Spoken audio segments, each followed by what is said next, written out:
الصلاة والسلام على سید الانبیاء والمرسلین وعلى آلہ واصحابہ وازواجہ وعلماء ملتہ اجمعین. قال اللہ تبارک وتعالی فی القرآن المجید والفرقان الحمید فی شان حبیبہ علیہ الصلاة والتسلیم. ان اللہ وملائکتہ یصلون علی النبی یا ایہا الذین آمنوا صلوا علیہ وسلموا تسلیما. بلند آواز سے درود و سلام. الصلاۃ والسلام علیک یا سیدی یا رسول اللہ. الصلاۃ والسلام علیک یا سیدی یا حبیب اللہ. الصلاۃ والسلام علیک یا سیدی یا شفیع المذنبین. الصلاۃ والسلام علیک یا سیدی یا رحمت للعالمین. الصلاۃ والسلام علیک یا سیدی یا جد الحسن والحسین. مولایا صلی وسلم دائما ابدا علی حبیبک خیر الخلق کلہم. جبریل امین علیہ السلام کے چند ایک سوالات اور سرور دو جہاں مالک کون و مکان صلی اللہ علیہ وسلم کی طرف سے جوابات. جناب سیدنا جابر بن عبداللہ رضی اللہ تعالی عنہ روایت فرماتے ہیں حضور صلی اللہ علیہ وآلہ وسلم ہمارے مابین تشریف فرما تھے. اسی مجلس میں محفل میں ایک سرخ و سفید رنگ والا خوبصورت بالوں والا سفید چادر اوڑھے شخص حاضر ہوتا ہے اور آتے ہی اس نے کہا السلام علیکہ یا رسول اللہ. السلام علیکہ یا رسول اللہ. اللہ کے فضل سے آپ دیکھیں گے کسی بھی وقت جبریل اگر آیا ہے تو اس نے یہ لازمی کہا ہے یا رسول اللہ. اس نے یہ لازمی کہا ہے یا رسول اللہ. اور جبریل آپ کو پتہ ہے معمور من اللہ ہے, اللہ کی طرف سے ہی آتا ہے, اپنی طرف سے آ سکتا. ہر وقت یا رسول اللہ کے نعرے لگانا آخر کسی بات کی دلیل تو بنے گی کہ نہیں بنے گی. نوری مخلوق کا نعرہ ہے یا رسول اللہ. نوری مخلوق کا نعرہ ہے. کہ نہیں جی وہ تو سلام میں فرض کیا بھائی محمد یوسف کے پاس گیا, میں نے کیا کہنا ہوتا ہے سلام ہے السلام علیکم, یہی سلام ہے نا. کبھی میں نے یوں نہیں سلام کیا السلام علیکم یا یوسف. شاید آپ کرتے ہوں تو پتہ نہیں, جس کو سلام کیا اس کا پھر یا کے ساتھ نام بھی لینا. آپ کرتے ہیں ایسے سلام؟ کوئی بھی نہیں کرتا, کوئی بھی. کیونکہ جن کو ہم سلام کر رہے ہیں وہ ہیں ہی بس اتنے. مجھے جو کسی نے سلام کیا میں ہوں ہی اتنا. اور مصطفیٰ کریم کو جب سلام کرنے آتے تو سلام بھی کہتے یا رسول اللہ کا نعرہ بھی ساتھ لگاتے. کہیں جی وہ تو سامنے تھے, وہ تو سامنے نہ ہوں تب بھی صحابہ نے نعرہ یہی لگایا ہے. پڑھنا جب حضور صلی اللہ تعالی علیہ وسلم مکہ شریف سے ہجرت فرما کے چلے تھے مدینہ شریف کی طرف, پہلے قباء میں جا کے آپ نے فیض عطا فرمایا, پھر مدینہ والے منتظر ہیں کہ اب قباء سے ہماری طرف تشریف لا رہے ہیں. تو پڑھنا ابھی تو سرکار قباء میں, کہاں مسجد نبوی کہاں مسجد قباء, اور وہاں سے صحابہ کے نعرے کیا تھے یا رسول اللہ یا رسول اللہ یا رسول. یہ صحابہ کرام کے نعرے تھے مدینہ میں. سرکار تو ابھی قباء میں, سرکار تو ابھی قباء مسجد کے اندر تشریف فرما ہے.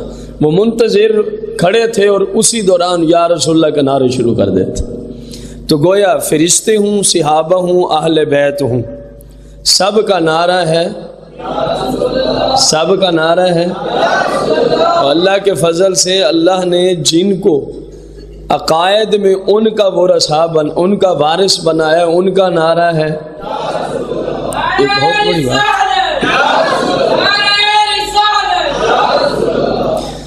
عرض کرتے ہیں السلام علیکہ یا میرے آقا علیہ السلام نے فرمایا وعلیکم السلام ورحمۃ اللہ. اب سر ملائکۃ اللہ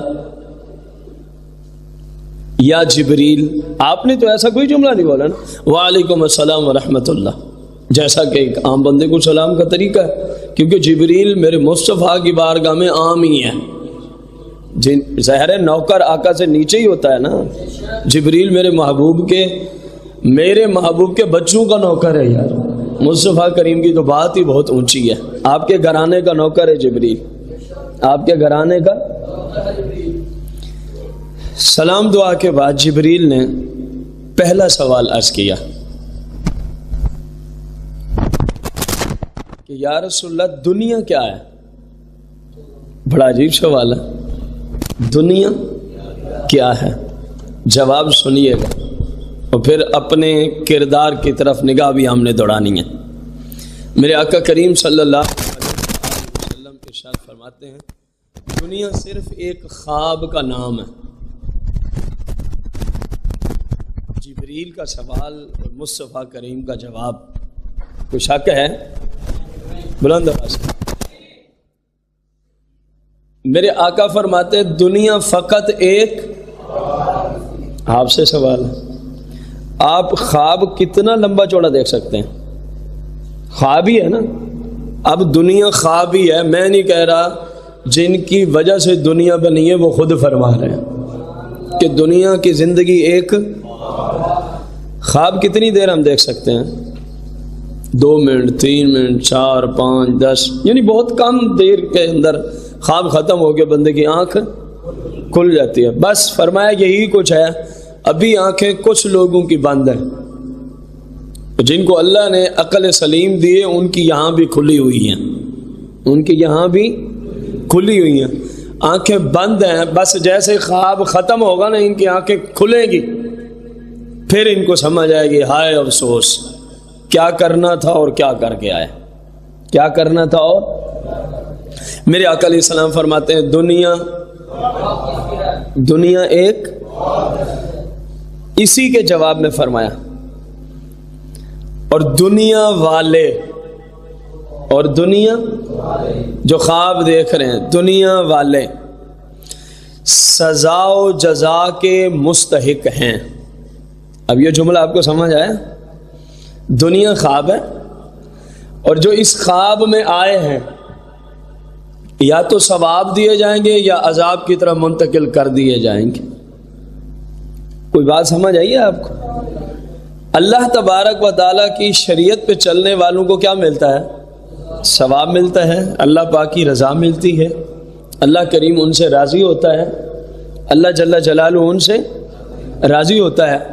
جیسے سرکار صلی اللہ علیہ وسلم نے جبریل سے پوچھا نہیں میری امت کے لوگ جہنم میں کیوں ہیں؟ حدیث تو کئی صفحات پہ ہے. میں صرف اس کا ایک جملہ جس حدیث سے میں لے رہا ہوں وہ کئی صفحات پہ یہ حدیث ہے. میں رات سوچ رہا تھا کہ یہی حدیث صبح سناؤں گا، لیکن میں نے دیکھا میرے وقت میں یہ پوری نہیں ہوگی، اتنی طویل حدیث تھی. رو رو کے مصطفیٰ نے دریا بہا دیے، وہ حدیث تھی. اس حدیث کا عنوان وہ بنتا تھا. رسول اکرم نور مجسم صلی اللہ علیہ وسلم پوچھتے ہیں کہ کیوں پڑھے ہیں؟ عرض کی یہ آپ کے امتی ضرور ہیں لیکن انہوں نے آپ کی شریعت کی مخالفت پہ زندگی بسر کی تھی. اب اس سے بڑی تو کوئی گواہی نہیں ہے نا کہ سرکار فرما رہے ہیں جبریل سے کہ یہ کیوں جہنم میں آئے ہیں جبکہ میرے امتی ہیں. عرض کی کہ آپ کی شریعت کے خلاف چلتے تھے، اگرچہ امتی آپ کے ہی ہیں، اگرچہ امتی آپ کے ہی ہیں. اس سے بھی اندازہ ہوتا ہے کہ ادھر جو فرمایا جا رہا ہے دنیا ایک خواب ہے. جو دنیا میں آیا ہے اس نے کل کو یا ثواب ملے گا اس کو یا پھر سزا ملے گی. اور ظاہر ہے اگر ہم اپنے رب کو راضی کریں گے تو پھر عذاب کا تصور ہی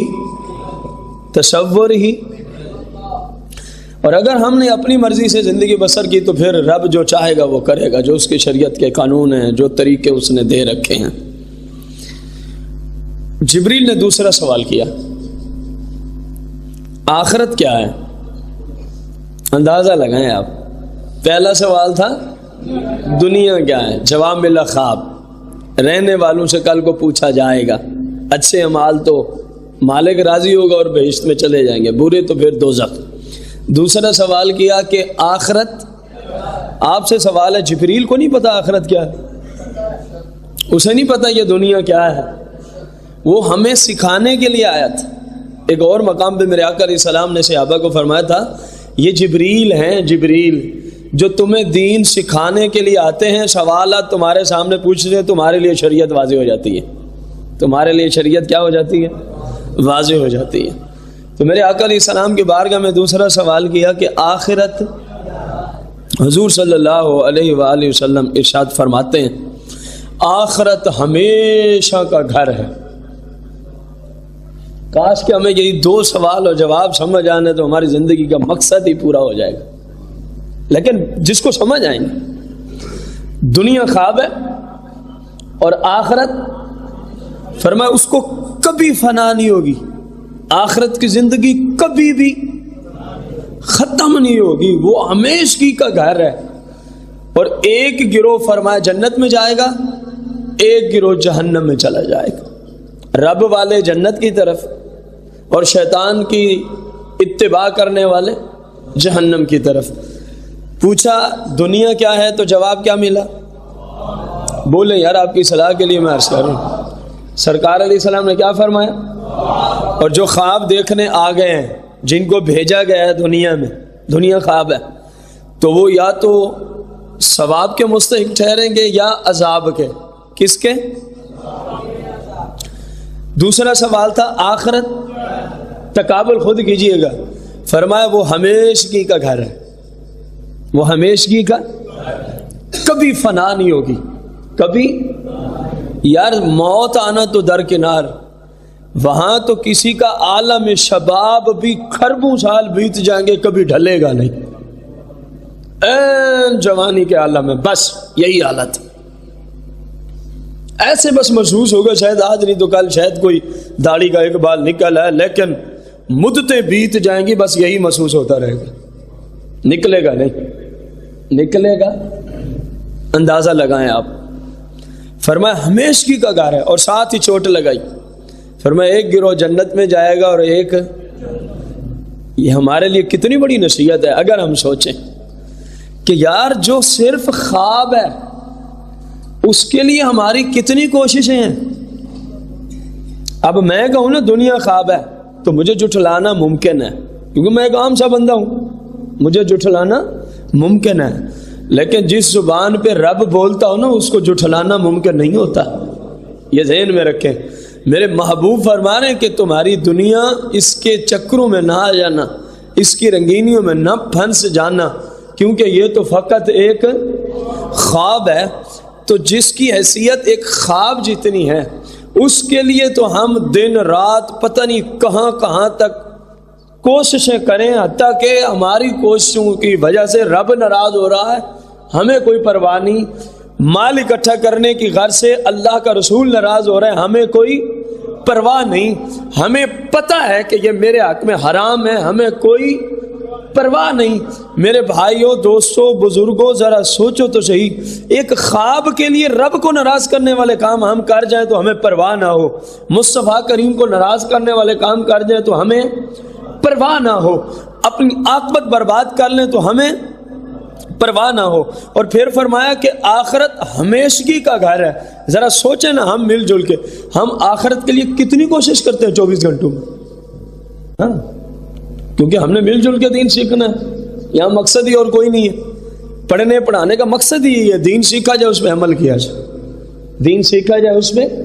اگر اس کے سوا کسی کا کوئی مقصد ہے تو وہ لا یعنی مقصد. پڑھانے والے کا اس کے سوا کوئی مقصد ہے وہ بھی فارغ ہے، سیکھنے والوں کا اس کے سوا کوئی مقصد ہے وہ بھی فارغ ہے.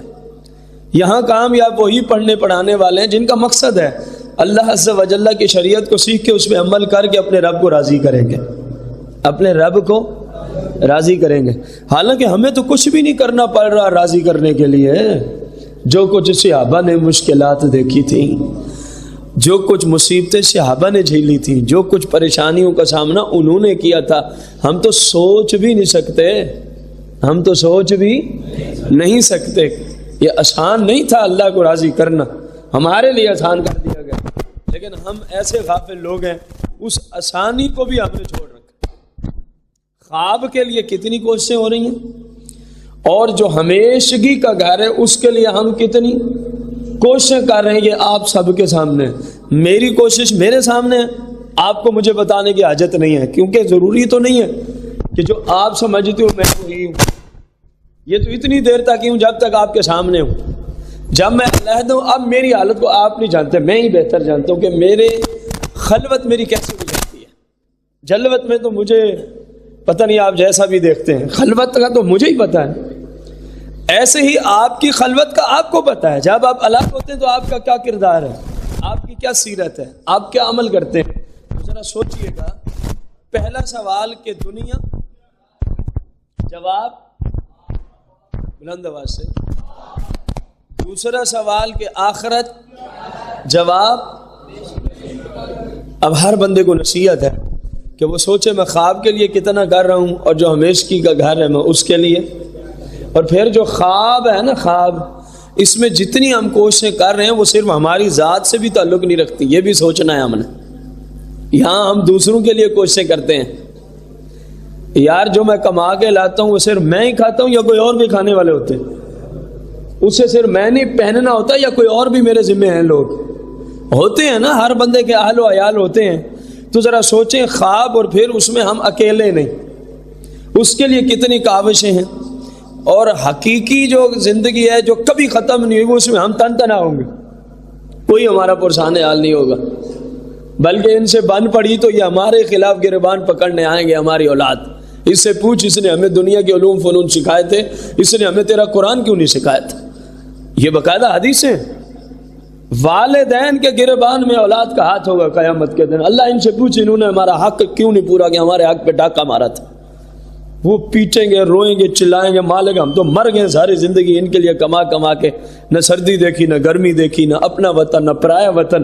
ہم نے تو ہر حال میں مجھ کا یہ کہہ رہے ہیں حق ہی نہیں پورا ہوا. مالک سب کچھ جانتا ہے، اس کے باوجود پوچھے گا تمہارا کون سا حق نہیں پورا کیا. سوچئے گا.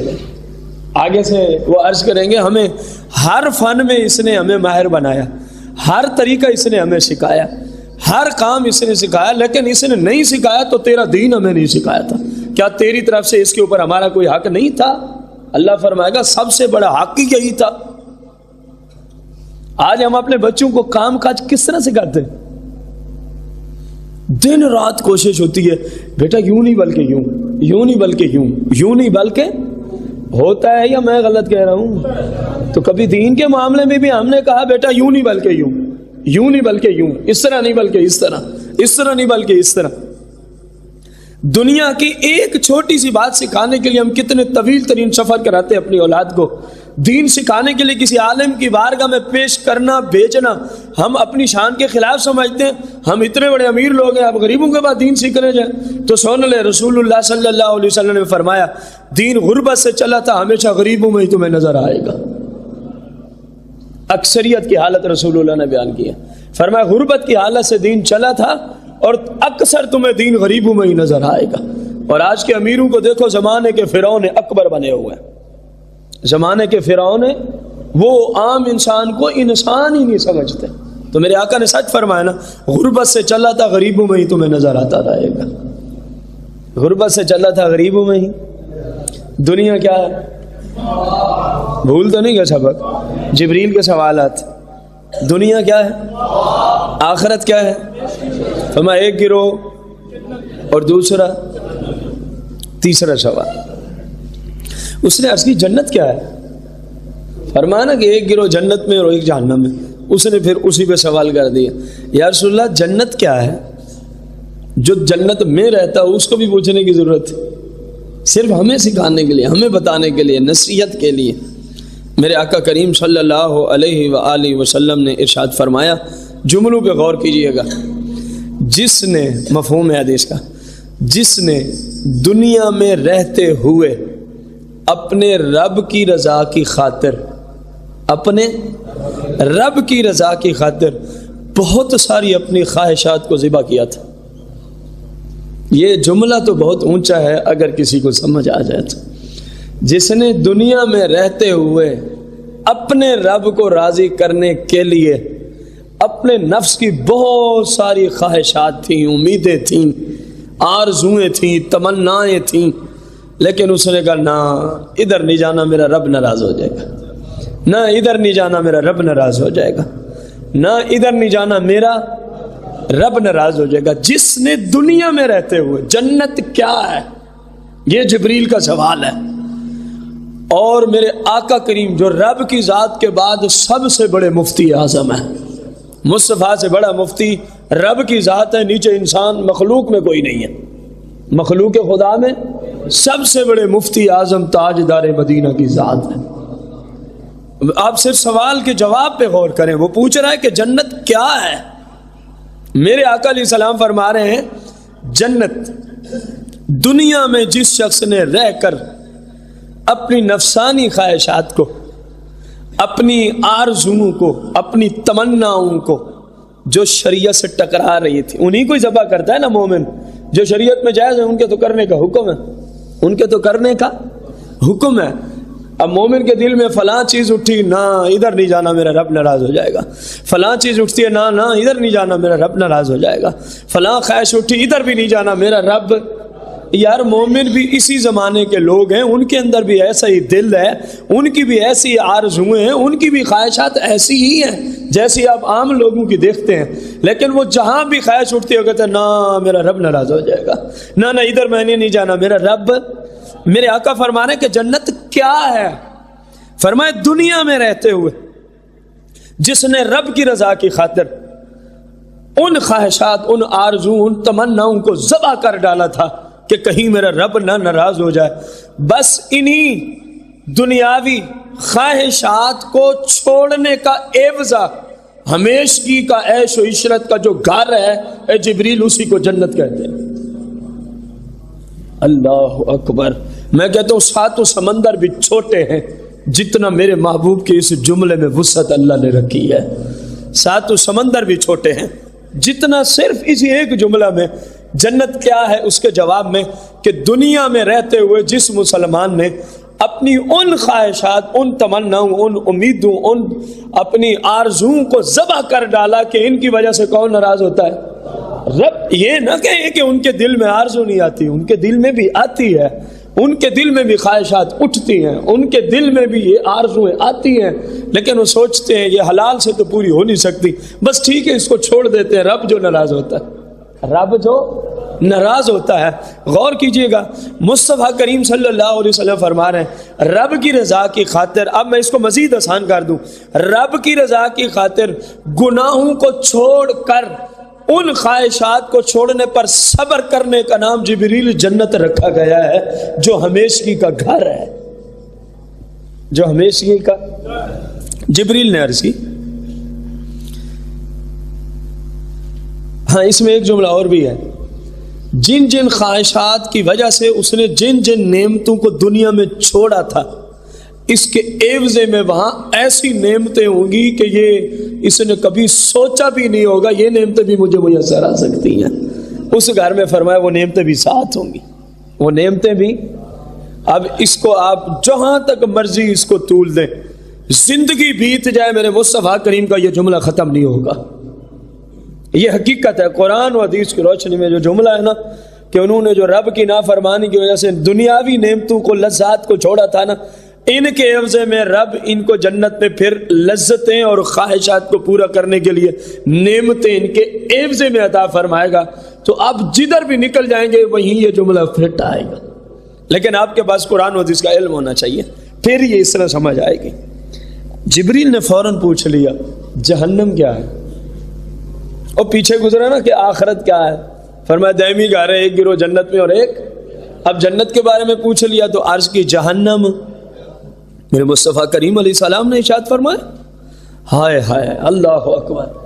میرے آقا کریم فرماتے ہیں جبریل طالب دنیا کے لیے، اندازہ لگائیے گا، طالب دنیا کے لیے دنیاوی نعمتیں جو اس نے رب کی نافرمانی کرتے ہوئے دنیاوی نعمتوں سے لطف اندوز ہوا تھا، رب کی نافرمانی کرتے ہوئے جو اس نے دنیاوی اپنی جھوٹی خواہشات کو پورا کیا تھا، اللہ کی شریعت کو توڑتے ہوئے جو اس نے دنیاوی اپنی لذات کو پورا کیا تھا، رب کی شریعت کو توڑتے ہوئے رب کی نافرمانی کرتے ہوئے اس نے جو اپنی دنیاوی آرزو اور تمناؤں اور امیدوں کو پورا کیا تھا، اے جبریل انہی غلط نعمتوں کے استعمال، غلط طرز عمل کی سزا رب نے جہنم کی صورت میں دی ہے، جس سے بندہ کبھی جدا نہیں ہو سکے گا۔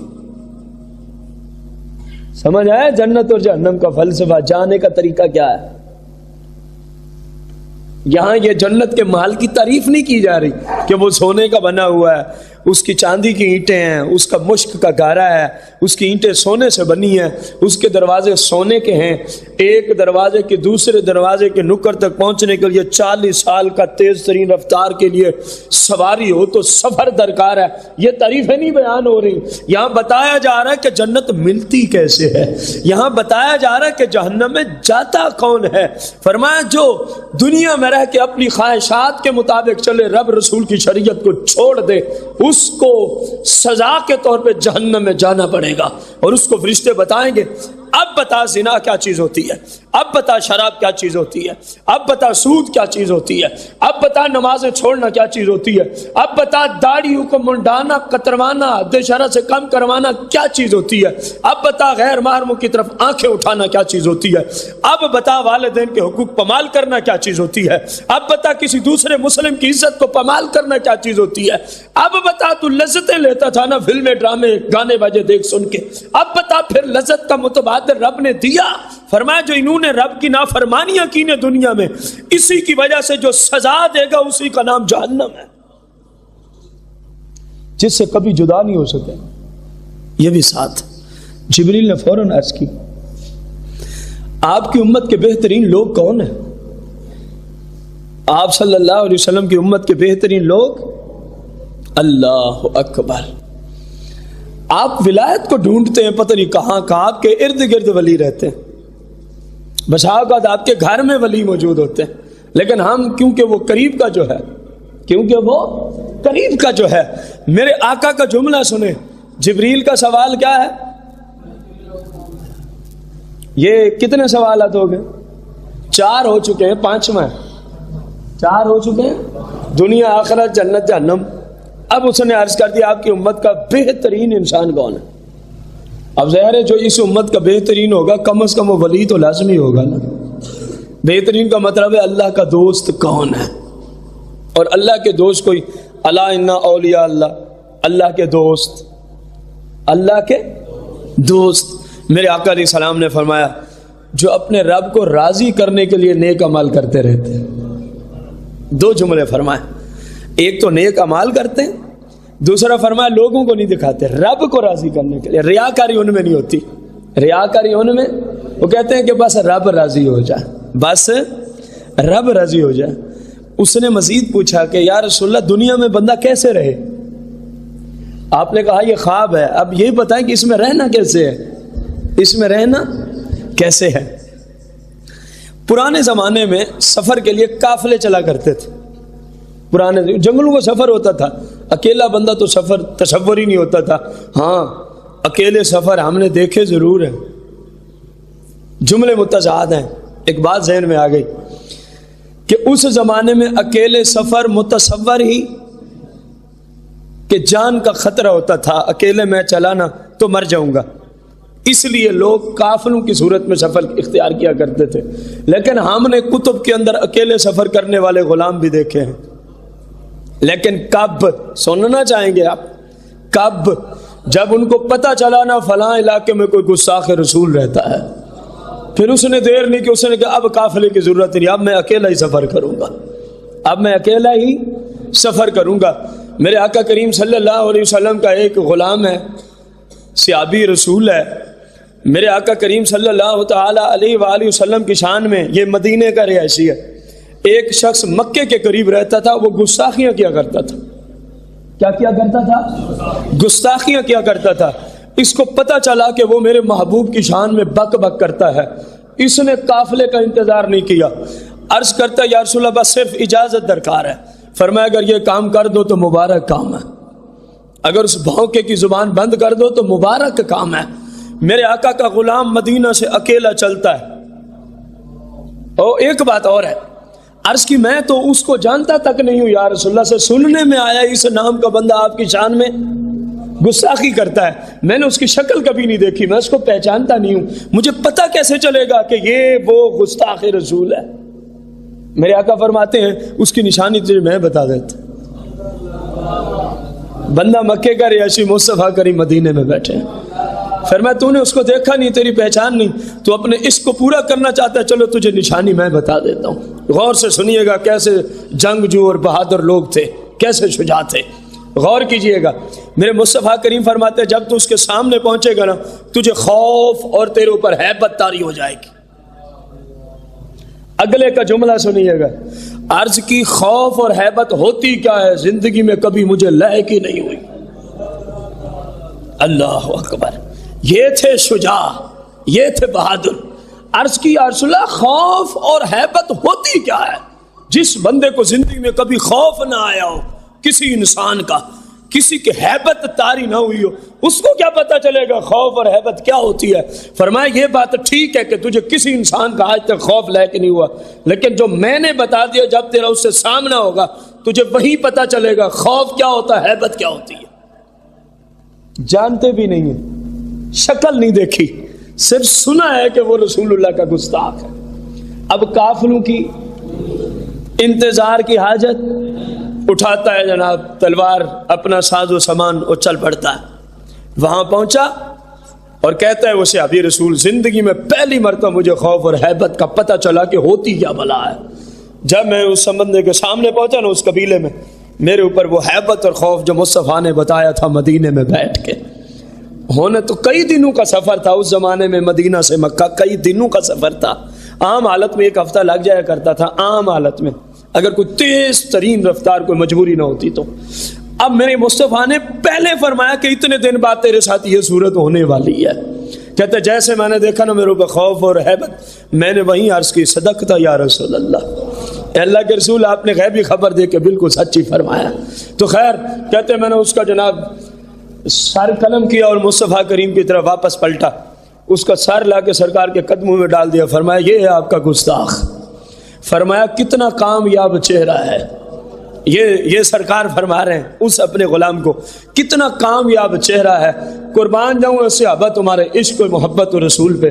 عرض کرتے نہیں یا رسول اللہ، یہ ساری کامیابیاں تو آپ کے قدموں کے وسیلے سے ملی ہوئی ہیں، ہم تو کچھ ہی نہیں ہیں، سب کچھ تو آپ ہی ہیں، سب کچھ تو آپ ہی ہیں. میرے مصطفیٰ کریم اتنے خوش ہوتے ہیں گستاخ کو واصل جہنم کرنے والے سے. ہاتھ میں جو عصا مبارک لیے بیٹھے تھے نا، میرے آقا نے فرمایا چل میں تجھ سے خوش ہوں، یہ عصا میں تجھے بطور نشانی عطا فرماتا ہوں، اور تیری پوری دنیا دونوں جہاں میرے مصطفیٰ کے ہاتھ پہ لگے ہوئے عصا کی قیمت کو پورا نہیں کر سکتے. اور اگلے جملے سننے کے قابل ہیں. فرمایا یہ عصا تجھے بطور نشانی اور انعام دیتا ہوں کہ تو نے ایک بھونکے کو جہنم رسید کیا، مجھے وہ تکلیف دیتا تھا میری شان میں بک بک کر کے. میرے مصطفیٰ فرماتے ہیں یہ تیرا امتیازی نشان ہے. لوگوں کو ملتی ہے نا ڈگری، ہاں کوئی کارنامہ انجام دیں تو ملک بھی ڈگری دیتا ہے، حکومت کی طرف سے کوئی سند ملتی ہے، کوئی ڈگری ملتی ہے، کوئی امتیازی نشان ملتا ہے. قربان جاؤں غلامان رسول کے امتیازی نشان پہ، اور وہ بھی کیوں نہ ملتا کہ ایک گستاخ کو واصل جہنم کیا ہے. کیسا امتیازی نشان ہے؟ فرمایا یہی عصا ہوگا، اس کو ساتھ لیے ہوئے ہے میرا غلام تو جنت کی سیر کیا کرے گا. لوگوں کو پتہ چلے گا یہ وہ غلام ہے جس نے گستاخ رسول کو واصل جہنم کیا، اور انعام کے طور پہ مصطفیٰ کریم نے ان کو اپنا عصا لکڑ مبارک عطا فرمائی تھی. فرمایا جنت میں بھی تیرے ہاتھ میں ہوگی تو یوں جنت کی سیر کیا کرے گا، تاکہ پتہ تو چلے کہ مصطفیٰ کے غلام آئے ہوئے ہیں. وہ صحابی کہتے ہیں میں نے گھر والوں کو وصیت کی جب میرا انتقال ہو تو یہ عصا میرے ساتھ ہی دفن کیا جائے، کیونکہ میرے آقا نے فرمایا میں نے جنت میں اس کو ساتھ لے کے ٹہلنا ہے. امتیازی نشان ادا فرمایا. سفر اس وقت کس طرح ہوا کرتے تھے؟ بات یاد ہے نا، وہ عرض کی نا کہ دنیا میں رہنا کیسے، دنیا میں رہنا کیسے. تو اس زمانے میں لوگ قافلوں کی صورت میں سفر کرتے تھے، اور اس وقت اگر کوئی قافلے سے بچھڑ گیا ہو تو وہ کتنا جلدی ان کو ملنے کی کوشش کرے گا. ایسے ہے کہ نہیں ہے؟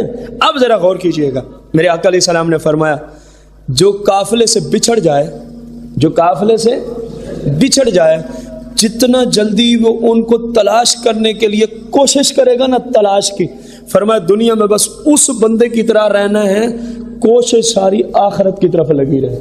جس طرح وہ قافلے کو تلاش کرنے کی کوشش میں لگا ہے، اب نہ اس کو پانی کی ہے، نہ اس کو کھانے کی ہے، نہ کسی کی غمی کی ہے، نہ کسی کی خوشی کی ہے، اس کے ذہن میں ایک ہی ہے میں نے وہاں پہنچنا ہے ورنہ مر جاؤں گا، میں نے وہاں پہنچنا ہے ورنہ۔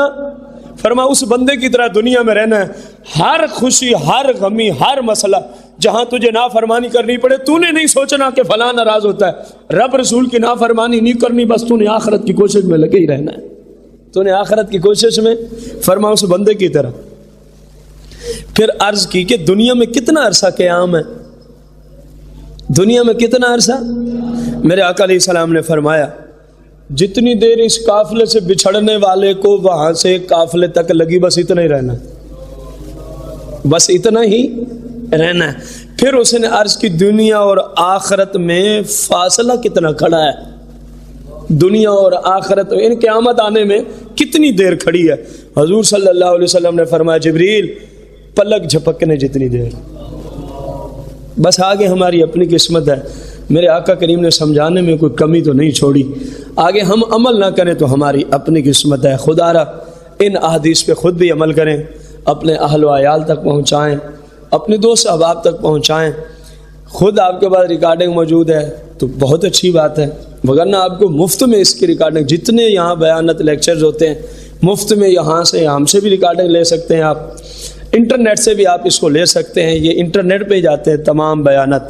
اللہ تعالیٰ ان دوستوں کو اس کی اپنی شایع نشان اجر عظیم عطا فرمائے جو نیٹ کا کام کرتے ہیں۔ ظاہر ہے میرے تو بس کی بات ہی نہیں ہے، میرے پاس وہ اپنے معاملات کے لیے بساؤ کا ٹائم نہیں بچتا، تو جو طالب علم کر رہے ہیں اللہ تعالیٰ ان کو اس کی جزائے خیر عطا فرمائے، آمین بجاہ النبی الکریم علیہ الصلوۃ والتسلیم۔